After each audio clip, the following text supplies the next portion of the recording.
हसीना पारकर कौन थी? इनका अंडरवर्ल्ड से क्या ताल्लुक था? बहुत बोल्ड औरत थी, एक्स्ट्रा बोल्ड थी ये। एजेंसियां वहाँ की बेकार हैं, वो खुद डॉन बनाते हैं। दाऊद इब्राहिम को, हसीना पारकर को उन्हीं लोगों ने ऊपर लेके गए। दाऊद इब्राहिम फोन करता है कि तुम दुबई शिफ्ट हो जाओ। ये दलेर औरत थी, ये कहती है मैं नहीं जाऊंगी।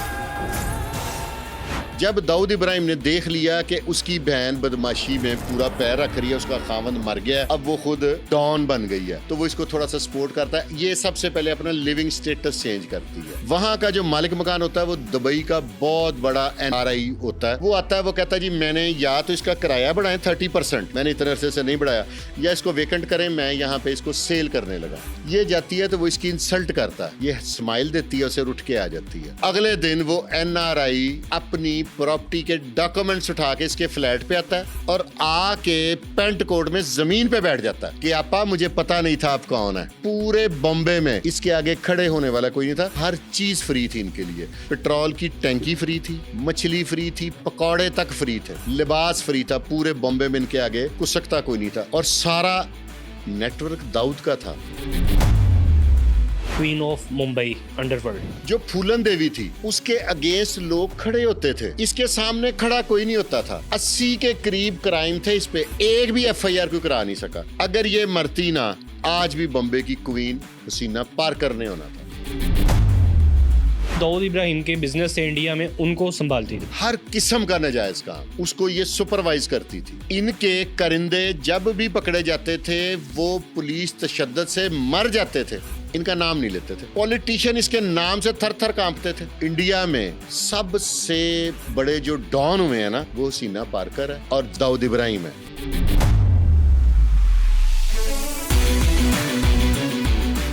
अस्सलाम वालेकुम नाज़रीन, मैं हूं एहसन जफर और आप देख रहे हैं पब्लिक क्राइम स्टोरीज। नाज़रीन, आज का हमारा टॉपिक है हसीना पारकर, जिन्हें क्वीन ऑफ मुंबई अंडरवर्ल्ड भी कहा जाता है। हसीना पारकर की कहानी क्या है, ये कौन थी और इन्होंने अंडरवर्ल्ड में अपना कदम कैसे रखा? हमारे साथ यहाँ पर बात करने के लिए आज मौजूद हैं फुरकान शाह साहब। इनसे बात करते हैं और इन्हीं से जानते हैं। अस्सलाम वालेकुम। जी वालेकुम सलाम। कैसे हैं फुरकान? अल्लाह का शुक्र, अल्लाह का करम।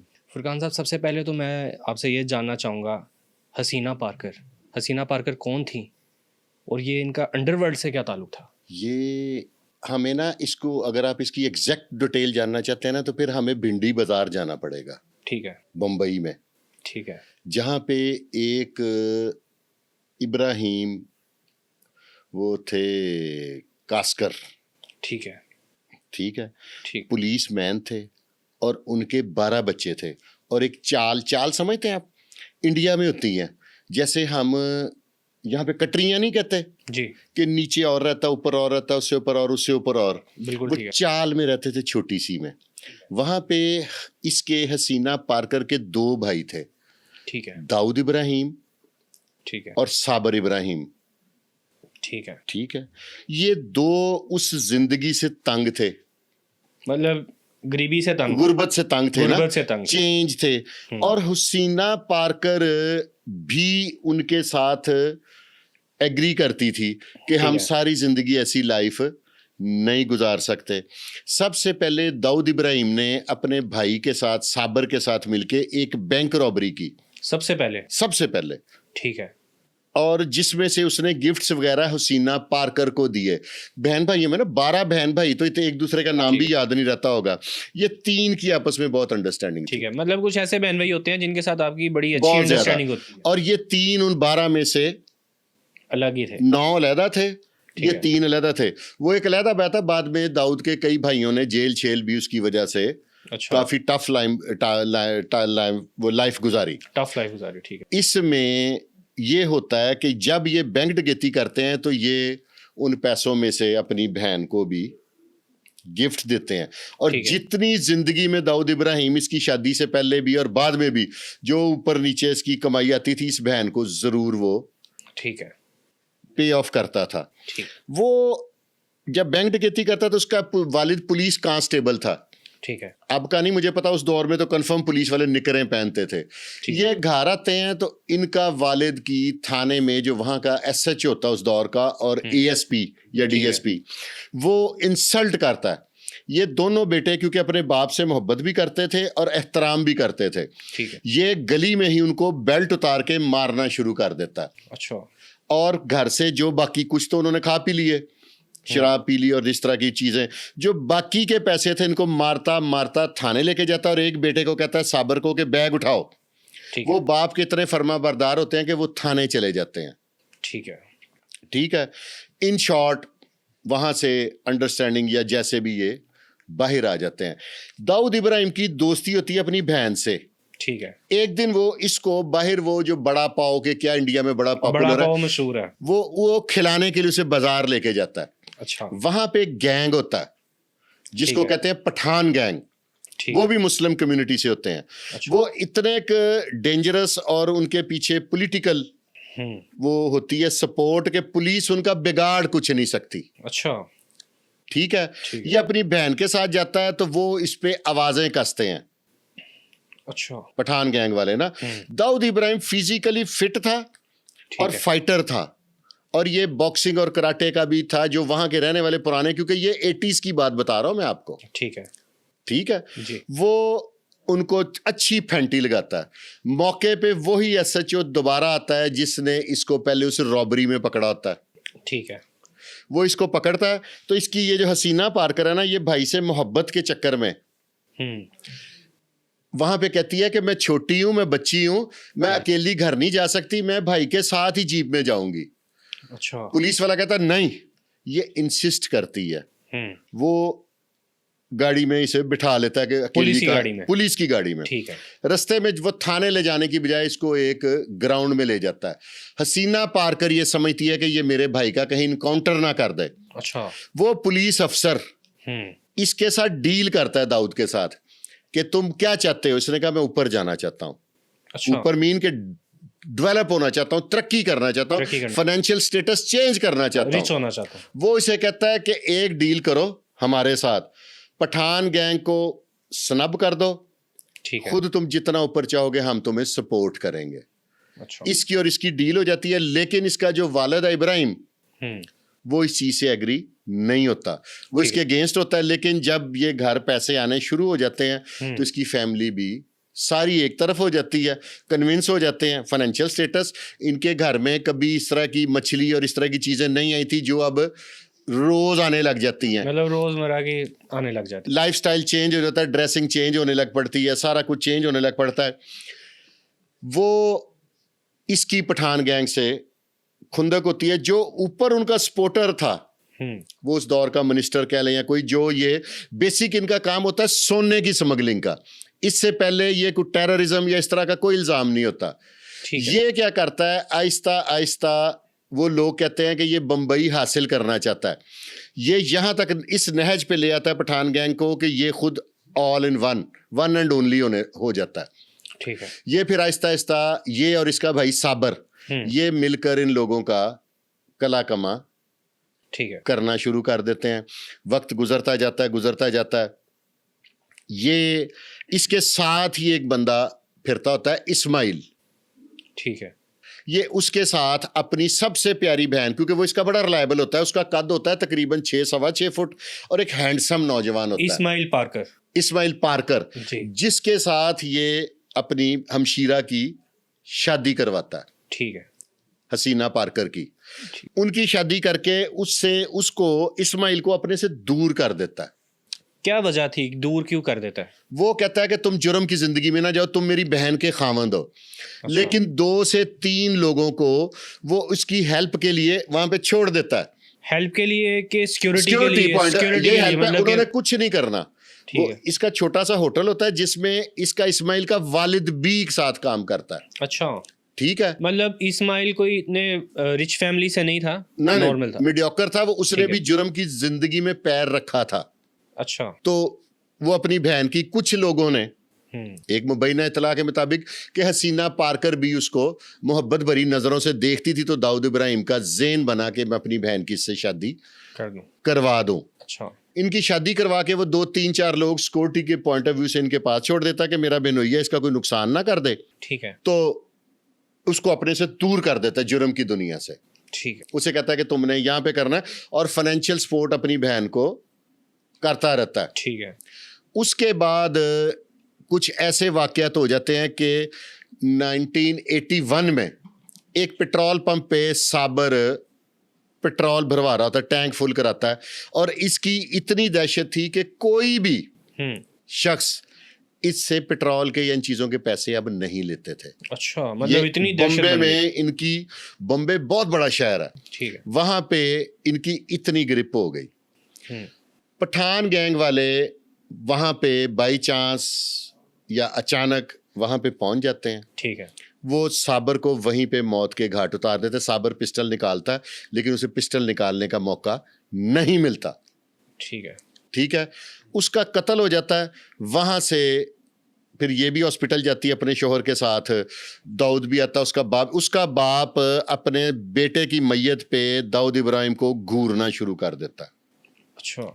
ठीक है, फिर दाऊद इब्राहिम फील्डिंग लगवाता है और शहर में पठान गैंग को सफ़े हस्ती से ख़त्म कर देता है।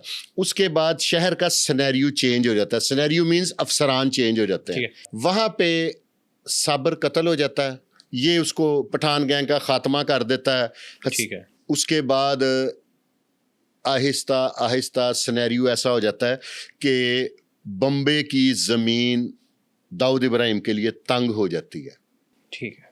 वो आउट ऑफ दी कंट्री और बहन से इस हद तक अटैच होता है कि जिस रात को उसने दुबई जाना था, उस रात वो इतना रिस्क लेके अपने एक साथी के साथ टैक्सी में अपनी बहन के, ये भी चाल में ही रहती है, यानी कि फ्लैट सिस्टम टाइप, यहाँ इसकी रिहाइश है, सामने इसके हस्बैंड का और उसका होटल है। होटल था। एक दफ़ा ऐसा होता है कि कोई शख्स, वो हिंदू कम्युनिटी से था, इसके ससुर से की गोद में हुसीना का बेटा होता है। हुसीना का बेटा इसके ससुर की गोद में, यानी कि उसकी बेटी गोद में होती है, तो उसकी पोती कह लें। तो कोई शख्स उसको बिल नहीं देता, बदतमीजी करता है, ये ऊपर से देख रही होती है, वो इसके होटल में तोड़फोड़ करता है। ये इतनी कमांडो और इतनी फिट थी, उस बंदे को मार मार के पैसे दिलवाती है। बंदे को मार मार के पैसे दिलवाती है। हाँ, सुसर इसका हाथ नहीं, उसका इतना बड़ा बारिश आदमी था, वो उठ के जुर्रत नहीं करता, वहां पे वेटर जुर्रत नहीं करते। लेकिन हसीना पारकर जुर्रत, बहुत बोल्ड औरत थी, एक्स्ट्रा बोल्ड थी ये, एक्स्ट्रा बोल्ड। 1981 में। हाँ जी। अच्छा। ये उसके बाद वक्त गुजरता गया, गालिबन 90s की जब आ जाती है सदी, तो हसीना पारकर के 4 बच्चे हो जाते हैं, 2 बेटियां बड़ी, ठीक है, 2 बेटे, जिसमें से बाद में एक बेटा दानिश, जो टेक्निकल वे में इनको उसको मार दिया, कत्ल कर दिया जाता है, लेकिन शक्ल एक्सीडेंट की दी जाती है, वो मैं आगे आके स्टेप बाय स्टेप बताता हूँ। ठीक है। तब आके वो जो पठान गैंग था ना, उनके कोई करिंदे बाकियात तो सबकी होती हैं, वो होटल में बैठे हसीना पारकर के शोहर को गोलियां मार देते हैं। अब आप मुझसे यकीनी बात है सवाल करेंगे कि सिक्योरिटी गार्ड कहाँ गए? हाँ। उसके साथ एक कमरा होता है जहाँ पे उन्होंने तब ये एंटरटेनमेंट टीवी वगैरह की इतनी नहीं होती थी, तब वो होती थी कैरम वगैरह, वो कैरम खेल रहे होते हैं। एक शख्स बाहर से कुंडी लगा देता है, वो इसको गोलियां मारते हैं, ये भागता अपने घर की सीढ़ियां तक चढ़ जाता है, नीचे से आवाज देता है कि बच्चे छुपा दो। हसीना पारकर ऐसे मौके पे भी इतनी प्रेजेंट माइंडेड है कि वो अपने बच्चों को एक कमरे में बंद करके बाहर से कुंडी लगा देती है कि मेरे बच्चों का नुकसान ना हो। ठीक है। इतनी देर में जब वो सीढ़ियां चढ़ता है तो वो भाग जाते हैं। ये अकेली नीचे उतरती है, उनकी कुंडी नहीं खोलती, जो गार्ड्स हैं वो चीखें मार रहे हैं, इसको कुछ नहीं सूझता। अपने इसका हाइट मुनासिब थी, दाऊद इब्राहिम की हाइट भी मुनासिब थी, 6.25 फुट के खामंद को खींच तान के टैक्सी में रखती है। अच्छा। हॉस्पिटल लेके जाती है, तो वहां पे हॉस्पिटल वाले जो पर्ची पे लिखते हैं, वो लिखते हैं रिसीव डेड। अच्छा। ये खैर आती है, जो इनका तरीक़ेकार है वो उस तरह करती है, फिर आहिस्ता आहिस्ता ये ज़िंदगी गुजारना शुरू कर देती है। फिर गालिबन 92 में उसके जो शूटर होते हैं, ये अपने भाई के साथ टेलीफोन पे वेल कनेक्टेड होती है। ठीक है। वो इसको फ़ोन करके कहता है कि आज अच्छे की खबर है, बस, क्योंकि टेलीफोन इनके रिकॉर्ड होते हैं ना, तो वो कोड वर्ड में इससे बात करता है जब भी करता है। ठीक है। तो रात को 4 शूटर दाऊद इब्राहिम की जानिब से, एक मुबैना इतला के मुताबिक हसीना पारकर भी उसमें इन्वॉल्व थी। हसीना पारकर खुद भी इन्वॉल्व नहीं, शूटर अरेंज करने में, लोकेशन देने में, इंफॉर्मेशन लेने में। ठीक है। कि जिन्होंने उसके शोहर का मर्डर किया ना, उनकी सिक्योरिटी के लिए, क्योंकि वो लोग अब सॉवरन हो जाते हैं, दाऊद इब्राहिम तो बॉम्बे से चला जाता है, ठीक है, वो सॉवरन हो जाते हैं, वो वहां पे रहना शुरू कर देते हैं वो बॉम्बे में, और वहां पे ताकतवर बन जाते हैं। ये इन्फॉर्मेशन निकालती है, भाई को बताती है, कुछ शूटर भाई रेंज करता है, 2 इसकी सिक्योरिटी के लिए होते हैं, वो भी साथ जाते हैं। ये 4 बंदे जाके बीच में पुलिस कांस्टेबल भी और दोनों शूटरों को हॉस्पिटल के अंदर अच्छा, वाइंड अप कर देते हैं, और ये फिर उस दिन सेलिब्रेशन मनाती है। ठीक है, ठीक है, बड़ी सही। तैयार श्यार मेकअप शेकअप करती है खुशी में।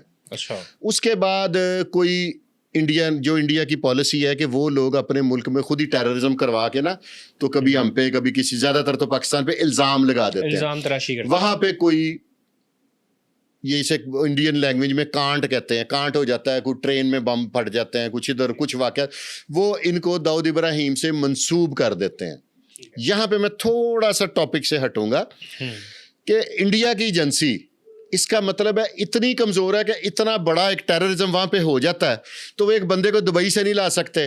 दुबई पकड़ा नहीं जाता वो। ठीक है, हमारा एक खालिद वरिया, वो जाके दुबई से इंडोनेशिया से कब अब तक कितने ज्यादा एब्सकॉन्डर ले आया है, बिल्कुल लाए हैं कि नहीं खालिद वरिया साहब। हमारे सीसीडी के सुहेल जफर चट्टा कहाँ कहाँ से बंदे ले आ रहे हैं। यानी कि इंडिया की एजेंसियां इतनी कमजोर हैं कि वो अपनी कमजोरी को दूसरे पे डाल देते हैं। यानी कि अगर मुझे गाड़ी नहीं चलानी आती ना, मेरे साथ बैठे हैं तो आपको कॉल आ गई है, तो गाड़ी मेरी गलती से एक्सीडेंट हो गया, तो मैं कहूंगा यार आपने फोन उठाया मेरी, जिसकी वजह से मेरी गाड़ी लग गई, मेरा ध्यान हटे। मेरा ध्यान। एजेंसियां वहां की बेकार हैं, कमजोर हैं, वो खुद डॉन बनाते हैं। दाऊद इब्राहिम को, हुसीना पार्कर को उन्हीं लोगों ने ऊपर लेके गए। ठीक है, बाद में उन्हें कोई मौका नहीं मिला तो उन्होंने कहा ये मुल्क से बाहर है। आप ये देखें कि इतनी कोई एजेंसी कमजोर हो सकती है कि दाऊद इब्राहिम को इंडिया से दुबई से नहीं ला सका? हाँ, नहीं ना हो सकती, वो है। और हमारा पुलिस डिपार्टमेंट वहां से ले आता है, बिल्कुल। लाया कि नहीं? किसी को शक है तो मुझे बताया, मैं बंदे गिन के फिंगर टिप्स पे बताऊंगा कि ये सीसीडी और इससे पहले बिल्कुल कितने लोग आए हैं यहाँ पे पाकिस्तान में। ठीक है। अच्छा, मैं दोबारा से हसीना पारकर के ऊपर आऊँगा। हसीना पारकर ने अंडरवर्ल्ड में पाँव कब रखा? ये अब टाइम आ गया ना उसके अंडरवर्ल्ड का। ठीक है, ये वहां पे जब ये टेररिज्म होता है ना, तो इसका एक खौफ होता है पुलिस का, वो पुलिस खुद इसका खौफ उतार देती है। इसको डेली सुबह इन्वेस्टिगेशन के लिए बुलाते हैं, रात 12-1 बजे तक इंटेरोगेट करते हैं, फिर इसे वापस भेज देते हैं, क्योंकि दाऊद का प्रेशर बिल्ड था उन पे सिफारशी लेवल पे। ठीक है। इसका वो जो पुलिस का खौफ होता है ना, तो इसका खौफ खत्म हो जाता है। थाने जाना आना, कभी डीआईजी के दफ्तर, कभी एसपी के दफ्तर, कभी किसी एजेंसी के दफ्तर, कभी कहीं, इसका वो खौफ वो पुलिस खुद उतारती है। ठीक है, ये कोशिश करती है कि वो होटल दोबारा खुद चलाना शुरू कर देती है। ठीक है। होटल का खाना बनाना कोई प्रॉब्लम नहीं है, एक औरत के लिए खास तौर पे, घरेलू खतून के लिए। उसको रन करना, लोगों से पैसे लेना, गुंडों की धमकियों से बचना, ये टफ जॉब था। ठीक है। वहाँ पे 2 4 5 ऐसे इसके लफड़े होते हैं कि जिसमें ये उनके ऊपर पूरा उतरती है। ठीक है। आफ्टर दैट ये इसको दाऊद इब्राहिम फोन करता है कि तुम दुबई शिफ्ट हो जाओ। सारे इसके बहन भाई भाग जाते हैं। अच्छा, कुछ 1-2 भाई पकड़े जाते हैं जो जेल चले जाते हैं, बाकी सारे मुल्क से भाग जाते हैं। ये दलेर औरत थी, ये कहती है मैं नहीं जाऊंगी। इससे पहले कि इंडिया में पहले भी एक खतून हुई है बड़ी, जिसका नाम फूलन देवी था। ठीक है, लेकिन इतनी बोल्ड वो भी नहीं थी। ठीक है। एक औरत होके तो आपा कहलवाना, जैसे डॉन को भाई कहते हैं ना, तो लेडीज डॉन को आपा कहते हैं। आपा कहते हैं। ये इन शॉर्ट, इसका जब खौफ उतर जाता है, ये वहां से माइग्रेट होती है, हल्की फुल्की दिहाड़ियों में ये पैर रखना शुरू कर दी, नई नई केबल आती है। ठीक है। सबसे पहला ये पंगा केबल में लेती है। जैसे पाकिस्तान में हमारे लाहौर में भी केबल से बदमाश बने हैं बड़े। ठीक है। ये केबल में पंगा लेती है। जब कोई बंदा इसे रेजिस्ट करता है ना कि नहीं आपा, कहती है फिर लगता है तुम दुबई से फोन आएगा वो उठा लोगे उसका वजन, वो डर जाता है। ये डिवाइड करती है। साथ इसने एक जो इसको दाऊद इब्राहिम ने सिक्योरिटी के लिए बंदा दिया होता है, वो मरने तक इसके साथ रहता है। अच्छा, उसको कहती है कि पैसों की डील इससे कर लो, खुद उठ के निकल जाती है। जब मतलब यहाँ से हसीना पारकर ने अपना जो नेटवर्क था वो बनाना भाईगिरी स्टार्ट में कर दिया। पैर रख लिया ना, ठीक है। सीधे लफ्जां च। अब दाऊद के कई बिजनेसेस थे, ठीक है। उनको भी तो एक सबसे जरूरी चीज होती है आपका पीछे का बंदा जो है ना वो रिलायबल हो। बिल्कुल। जब दाऊद इब्राहिम ने देख लिया कि उसकी बहन बदमाशी में पूरा पैर रख रही है, उसका खावंद मर गया, अब वो खुद डॉन बन गई है, तो वो इसको थोड़ा सा सपोर्ट करता है। ये सबसे पहले अपना लिविंग स्टेटस चेंज करती है, एक अच्छे पोश एरिया में घर लेती है, और इसके घर के बाहर फैसले वालों की लाइनें लगी होती हैं। फैसले वालों की लाइनें हाँ लगी जी। एक इसकी पड़ोसन होती है जिसका बेटा इन्हीं धमाकों में मारा जाता है उस नए इलाके में। हैं। ठीक है।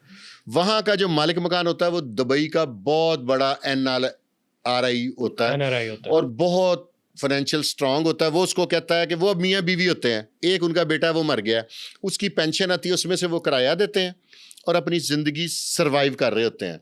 वो आता है, वो कहता है जी मैंने या तो इसका किराया बढ़ाएं 30%, मैंने इतने अरसे से नहीं बढ़ाया, या इसको वेकेंट करें, मैं यहाँ पे इसको सेल करने लगाऊं। ठीक है। वो इसकी बेटी से बात करते हैं। इसकी बेटी उन दोनों मियाँ बीवी को हुसीना के पास ले आती है।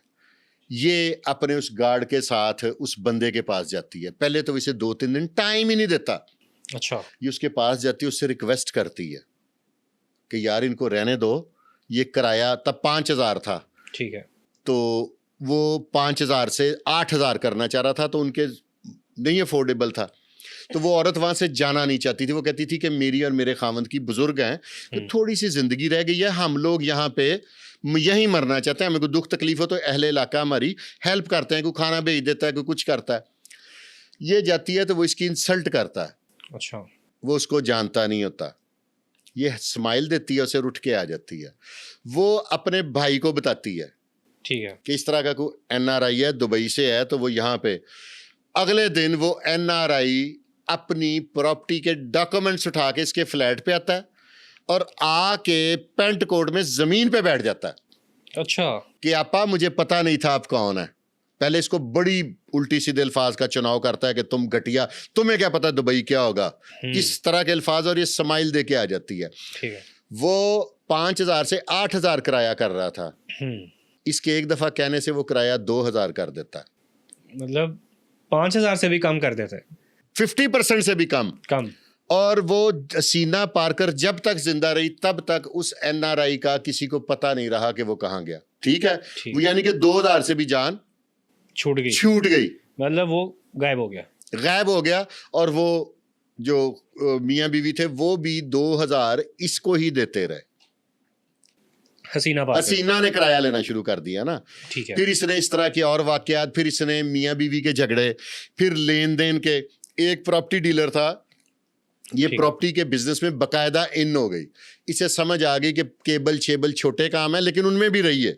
अच्छा, ये भी कहा जाता है कि ये जमीनों वगैरह पे कब्जे करने वाला भी मामला करते। तो ये प्रॉपर्टी पे वही सिस्टम है ना, जिसे हमारे जहाँ पे लैंग्वेज में कहते हैं पहलवान लोग, जो पहले दुश्मनी से रेफलेंट शुरू रख लेते हैं पास कि जी हमारी दुश्मनी, हमें गन मैन। ये तो अब डाला कल्चर गवर्नमेंट ने खत्म किया है ना। तो फिर बाद में लोगों को उन्हीं गन्नों से डरा के तो फैसले करने। पंजाबी में इसको आपके व्यूवर्स के लिए आसानी, जो पंजाबी समझते हैं, बंदर वंड, यानी कि इधरों भी रोटी खा ली, इधरों भी खा ली, एंड तक जी मेरा ये सारा कुछ। वो स्टाइल इसने वहां पे शुरू कर दिया। ठीक है। इसने एक प्रॉपर्टी मिलके खरीदी, किसी से डील हुई, एक डीलर से, 1 करोड़ रुपया। तब का 1 करोड़, अब का 1 अरब है। अच्छा। ठीक है। तो इसने उसको वापस कर दिया। वो थाने चला गया, पहले कर नहीं रही थी। इसने उसको 80 लाख रुपया दे दिया। उसने कहा कि भी शोर में 20 लाख था, बहुत बड़ी रकम थी। उसने शोर मचाया, क्योंकि जिस फ्लैट में ये रह रही थी ना, तब इसने 5 या 6 लाख रुपए का लिया था, जो अब कम से कम भी 7-8 करोड़ का होगा। ठीक है। पैसे की वैल्यू मैं आपको समझाना चाह रहा हूँ आपके व्यूवर्स को। तो इसने वहां पे ये 20 लाख रुपया काट लिया। अच्छा। उसने शोर और वावेला मचाया कि 20 लाख किस चीज का, जब दिया मैंने करोड़ है तो मुझे करोड़ वापस करो। ठीक है। प्रॉफिट नहीं देना। तो इसने उसको बड़ा मीठा घर बुलाया, चाय का कप पेश किया, 3 से 4 बिस्किट रखती थी प्लेट में। अच्छा। तो उसको कहती है कि आप यहाँ पे प्रॉपर्टी का आइंदा धंधा बॉम्बे में करना चाहते हैं या इंडिया में? उसने कहा मैंने यही करना है। तो कहती है 20 लाख प्रोटेक्शन मनी है, नहीं तो तुम हर प्रॉपर्टी में से 20 लाख मुझे दोगे, फैसला तुम पे है। हर प्रॉपर्टी में से जो लो दोगे। वो डर जाता है और वो इसका पहली प्रोटेक्शन मनी होती है। फिर उसके बाद ये आहिस्ता आहिस्ता दूसरे बिल्डरों से टच करती है और फिर प्रोटेक्शन मनी का एक सिलसिला जारी शुरू हो जाता है। फिर उसके बाद ये लेन देन के मामला, जो हमारे यहाँ पे अंडरवर्ल्ड डॉन करते हैं, सारा कुछ ये औरत होके करती है। और पूरे बॉम्बे में इसके आगे खड़े होने वाला कोई नहीं था। 80 के करीब इसके खिलाफ एप्लीकेशनें थी। ठीक है। रात को लोग एप्लीकेशन देते थे, सुबह एप्लीकेशन वापस हो जाती थी। मतलब इतना डर खौफ अपना बना लिया हुआ था।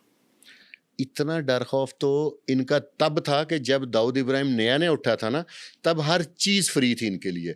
पेट्रोल की टैंकी फ्री थी, ठीक है। मछली फ्री थी, पकौड़े तक फ्री थे, अच्छा। लिबास फ्री था। पूरे बॉम्बे में इनके आगे कुछ सकता कोई नहीं था। उसके बाद इतना बड़ा नेटवर्क हो गया दाऊद इब्राहिम का कि आपकी सोच हो सकती है।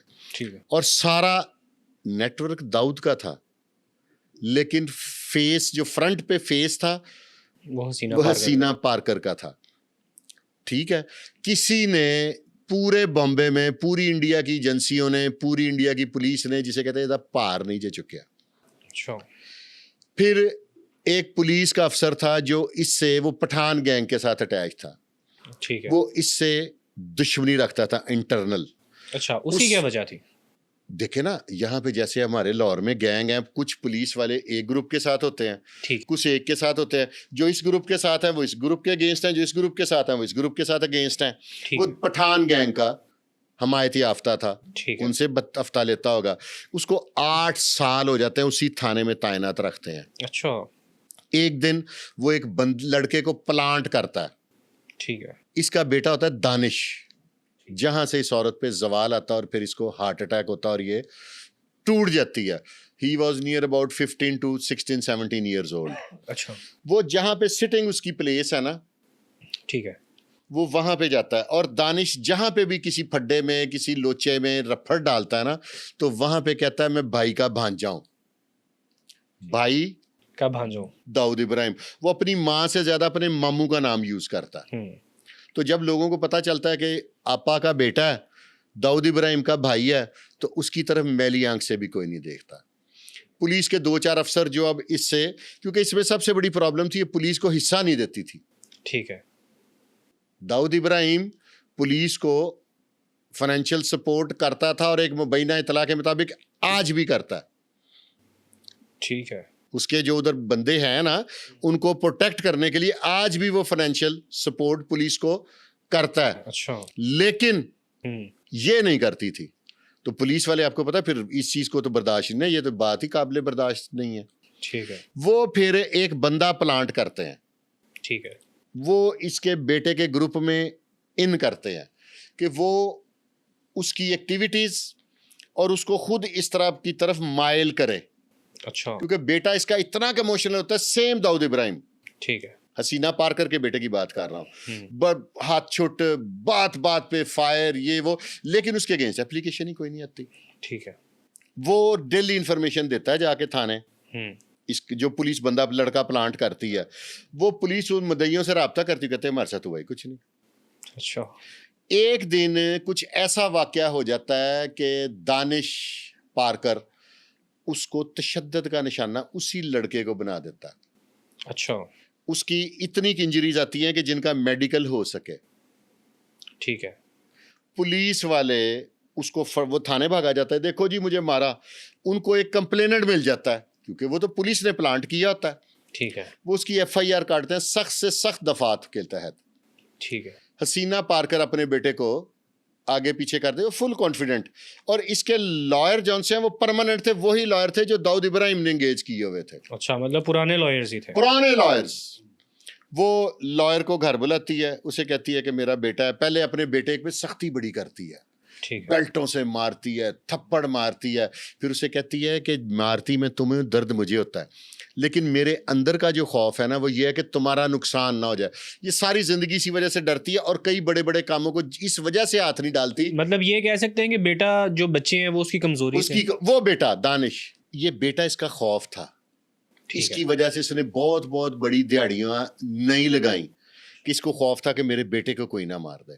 ठीक है। पुलिस इसके घर रेड करती भरपूर। ये बहुत टैलेंटेड औरत थी। सिर्फ 7 जमातें पढ़ी थी, ये 6 या 7, सिर्फ 6 या 6 पास थी। 7वीं में से इसने, और इससे किसी ने पूछा कि तुम कोर्ट में सवाल होता है, फिर भी इतना शातिर दिमाग। कहती है कोर्ट में से, अदालत में जज साहब सवाल करते हैं कि तुम्हारी तलीम कितनी है। ठीक है। वकील जो होता है ना दूसरा मुखालिफ, वो भी खतून होती है, वो कहती है कि तुम्हारी तलीम कितनी है। कहती 7वीं तक पढ़ी हूँ, 7वीं पास नहीं थी ये, ठीक है। कहती 7वीं तक पढ़ी हूँ। तो वो इसे पूछती है कि तुम आगे क्यों नहीं पढ़ी, कहती मेरी किताबों से बनती नहीं थी। ठीक है। यानी कि इसको तालीम की तरफ इसका कोई ध्यान नहीं था। अच्छा, इसको ये भी कहा जाता था क्वीन ऑफ मुंबई अंडरवर्ल्ड। उसकी वजह सुन लें क्यों कहा जाता था। जो फूलन देवी थी, ठीक है। उसके अगेंस्ट लोग खड़े होते थे, उसको पुलिस भी इस पे अटैक करती थी, उसके ऊपर लोग भी, उसके दुश्मन भी अटैक करते थे। ठीक। इसके सामने खड़ा कोई नहीं होता था। 80 के करीब क्राइम थे इस पे, 80, मोर देन 80। ठीक है। एक भी FIR कोई करा नहीं सका। एक भी। रात को एप्लीकेशन देते थे, सुबह जाके मुनहरिफ हो जाते थे। इसके बेटे पे पुलिस जब FIR देने में कामयाब होती है ना, तो ये बड़ी बोल्ड औरत थी। ठीक है। जब पुलिस आती है, पुलिस का एक नॉक करने का अलग ही अंदाज होता है। ये अपने वकला की टीम के साथ खड़ी हो जाती है, दरवाजे के पास मुलाजम को इशारा करती है, वो कुंडी खोलता है। पुलिस अंदर आती है तो पूछते हैं दानिश किधर है, कहती यही तो सवाल मेरा है। अच्छा, कितनी कॉन्फिडेंट है, उसको खुद ही बेटे को भेजा हुआ है। मतलब पुलिस वालों से उल्टा सवाल कर रही उल्टा है सवाल, कि कहती यही सवाल मेरा आपको है। पता लगे तो मुझे जरूर बताना, मैं खुद उसे ढूंढ रही हूँ। अच्छा। पुलिस वाला वो ऑलरेडी पठान गैंग का होता है। इसके घर में एक पर्सनैलिटी थी जो गद्दार था। अच्छा। ये अपने बेटे को गाड़ी दे के भेजती है कि तुम फलां जगह पे चले जाओ। चले जाओ। वो रास्ता होता है जंगल बियाबान टाइप का। ठीक है। वो वहां पे जा रहा होता है। इतनी दहशत होगी इस औरत की कि इसके बेटे को किसी ने गोली से नहीं मारा। अच्छा। उन्होंने एक ट्रक, जिसे हम यहाँ पे डंपर कहते हैं ना, डंपर का अरेंज करते हैं। ठीक है। एक डंपर इस एरिया में खड़ा करते हैं, एक उससे 2 किलोमीटर आगे, एक उससे 4-5 डंपर उस रोड पे लगाते हैं कि जिसकी रेंज में आए वो से हिट कर दे। इसकी गाड़ी को उड़ा दे। बच्चा था, थोड़ा सा रंगीन मिजाज था, वो गाड़ी में तब सीढ़ियां लगती होती थी। ठीक है। वो उस गाड़ी चला रहा है, सीढ़ी का कवर खोल रहा है और सीढ़ी लगा रहा है। वो उसमें कोई एडजस्टमेंट नहीं हो रही, तो वो उसको एडजस्ट कर रहा है और आगे नहीं देख रहा। ठीक है। अचानक एक झाड़ियों से ट्रक निकलता और इसकी गाड़ी को हिट करता और ये मौके पे ही डेथ हो जाती है। वहां से हुसीना पारकर और डेंजरस हो जाती है। वो कहती है मेरा डर मेरा बेटा था। ठीक है। उसको मरवा के इन्होंने मेरा डर उतार दिया। वो उसकी FIR भी नहीं करवाती। FIR ही नहीं करवाती। लेकिन वो जितने लोग इसको शक होता है, ठीक है, कि उसने मरवाया होगा, डाउट है कि वो पठान गैंग है, नहीं ये फलाना होगा, नहीं ये फलाना बिल्डर होगा, वो सारे 1 बाय 1 मारे जाते हैं और हुसीना पारकर का नाम भी नहीं आता। अच्छा। उसके बाद ये डेयर डेवल हो जाती है और ये बहुत ज्यादा बड़े बड़े हर काम में हाथ डाल देती है। अगर ये मरती ना तो आज भी बॉम्बे की क्वीन हुसीना पारकर ने होना था। अच्छा। इसने अपने भाई के तमाम बिजनेस संभाले हुए थे और जब इसको कभी कोर्ट में या कहीं पे तलब किया जाता, ये कहती थी मैं तो अनपढ़ हूं, मेरे से तो 2000-2500 बिजली का बिल नहीं, इसका हिसाब नहीं होता, मैं करोड़ों की अरबों की जायदाद, 2 अरब की जायदाद थी दाऊद इब्राहिम की तब। अच्छा, मतलब जितने भी दाऊद इब्राहिम के बिजनेस थे इंडिया में उनको संभालती थी। ये कौन कौन सी इसमें शामिल हो जाते हैं फरकान साहब, कोई आइडिया? जो इंडिया का अंडरवर्ल्ड है ना, वहां पे नारकोटिक्स का काम भी होता है। ठीक है। लड़कियों की खरीदो फरोख्त का काम भी होता है। उसके बाद गैम्बलिंग भी होती है। अच्छा। सोने की स्मगलिंग होती है। हर किस्म का नाजायज काम। ठीक है। उसको ये सुपरवाइज करती थी। ठीक है। और इसने एक नई चीज इंट्रोड्यूस करवाई जब इसने कमांड संभाली। जो बंदा पकड़ा जाता था और दाऊद का या हुसीना का नाम ले लेता था, ये उसको मरवा देती थी अंदर ही। अच्छा। इनके करिंदे जब भी पकड़े जाते थे वो पुलिस तशद्दुद से मर जाते थे, इनका नाम नहीं लेते थे। अच्छा, कैसी दहशत होगी एक औरत की। मतलब इतने वफादार थे वो। खौफ था, खौफ की वजह से इनके घर वाले मरवा देती थी ये। अच्छा। 1-2 वाकया इस कदर खतरनाक थी। 1-2 वाकया तो हुए हैं कि 1-2 कामों में 1-2 बंदों ने इसका नाम लिया। जब उनकी फैमिलियां मारी गई, किडनैप हो गई, पता ही नहीं चला किधर गई, जमीन खा गई, आसमान निकल गया, वो पता ही नहीं लगा। तो उसके बाद जो भी पकड़ा जाता था इसका नाम ही नहीं लेता था। इसीलिए पुलिस इसके बारे में सारी जिंदगी शवाहिद ही ढूंढती रही है। अच्छा, क्या पुलिस को भी इसने कभी टारगेट किया, पुलिस की फैमिलीज को या पुलिस वालों को, इस तरह का भी कुछ हुआ? वहां के एक दो अफसर थे जो इसको तंग करते थे, उनको इसने एक दो ऐसे टफ टाइम दिए। फिर इसके कोई इसको देख, पुलिस को करने की जरूरत क्या है इसे? पॉलिटिशियन इसके नाम से थर थर कांपते थे। अच्छा, एक पॉलिटिशियन, एक मिनिस्टर जब किसी पुलिस के अफसर को फोन कर देगा तो हाउ इट इज पॉसिबल कि वो दोबारा उसको छेड़ेगा? ऐसी पॉसिबिलिटी है? ठीक है। ये इंडिया में सबसे बड़े जो डॉन हुए हैं ना, लेडीज में वो हसीना पारकर है और जेंट्स में दाऊद इब्राहिम है। मतलब ये दोनों बहन भाई? दोनों बहन भाई, इनसे बड़ा कोई नहीं हुआ, फूलन देवी भी नहीं हुई। और अब इंडिया की गवर्नमेंट ने एक और लॉन्च किया डॉन, वो हिंदू डॉन है। अच्छा, पहले हमें देखने को मिलते थे कि जो भी डॉन है इंडिया का वो मुसलमान है ज्यादातर, और अब आपने बताया जैसे कि हिंदू डॉन।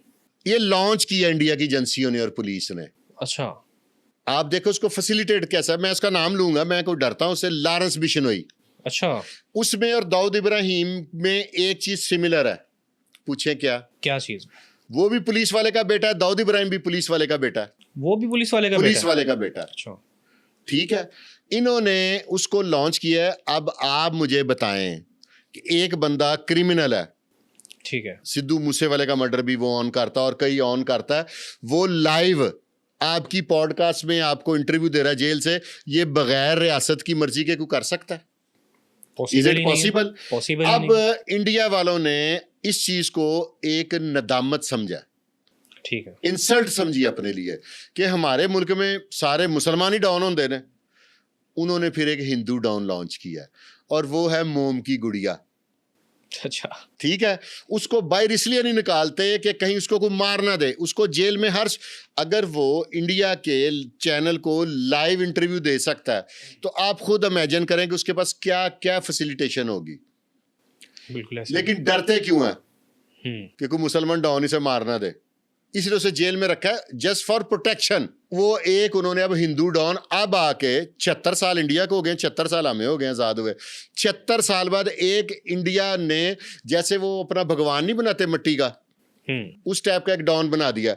और इतने खौफजदा हैं मुसलमान डॉनों से कि उसको बंद करके रखा है। अच्छा फुरकान साहब, मैं आपसे जानना चाहूंगा, हसीना पारकर की मौत कब होती है? मौत कैसे वाक़ई होती है? ये अपने खावन से इश्क करती थी। अच्छा, एक मुबैना इतला, मैंने आपको बताया ना कि इसका हस्बैंड पहले दाऊद इब्राहिम का राइट हैंड था। वो नहीं होते भाई लोगों के साथ राइट लेफ्ट वाले, राइट लेफ्ट, ठीक, जाहिर है घर भी आना जाना था, राइट हैंड लेफ्ट हैंड, हाँ, इस तरह का, वो राइट हैंड था। ठीक है। तो वहीं पे एक मुबैना इतला के मुताबिक कि इसको वो अच्छा, और भाई ने हिसाब लगा लिया कि ये मेरी बहन इसको पसंद करती है, तो बहन से इतना इश्क करता था, उसने उसको उसकी गिफ्ट ले दिया। उन्होंने कहा ये लो, ये तेरा शोहर है। उसके मर्डर से ये टूट गई थी, लेकिन इसने फिर अपने आप को स्टैंड किया। ठीक है। बेटे की डेथ के बाद ये अंदर ही अंदर इसको जैसे दीमक नहीं लग जाती, ठीक है, इसको लग गई, इसका एकदम वेट बढ़ गया। ये पहले बहुत स्लिम स्मार्ट थी, बेटे की फौतगी के बाद इसका वजन ओवरवेट हो गई, फिर इसको शुगर, ब्लड प्रेशर, हार्ट, फिर जितनी जुमला बीमारियां ना सारी इस बेचारी को लग गई। और इसके बेटे की मौत ही इसकी मौत का सबब बनी। अच्छा। इंडिया पूरे बॉम्बे में ऐसा कोई माइका लाल नहीं था जो इसको, हर तीसरा बंदा चाहता था कि इसको शूट कर दें। अच्छा, लेकिन किसी की जरूरत नहीं थी, क्योंकि इसके बेटे का जिन्होंने रिस्क लिया ना मारने का, एक्सीडेंट में मारा, गोली से नहीं मार सके। वो इस मारने के बाद जिस पे डाउट था ना, उनकी नस्लें खत्म हो गई। अच्छा, खानदान क्लियर, प्लेन। तो फिर आफ्टर दैट कोई जुर्रत कर सकता था? ठीक है। इतनी एक्स्ट्रा सिक्योरिटी भी नहीं लेके निकलती थी। इसकी सारी सिक्योरिटी इसका भाई था।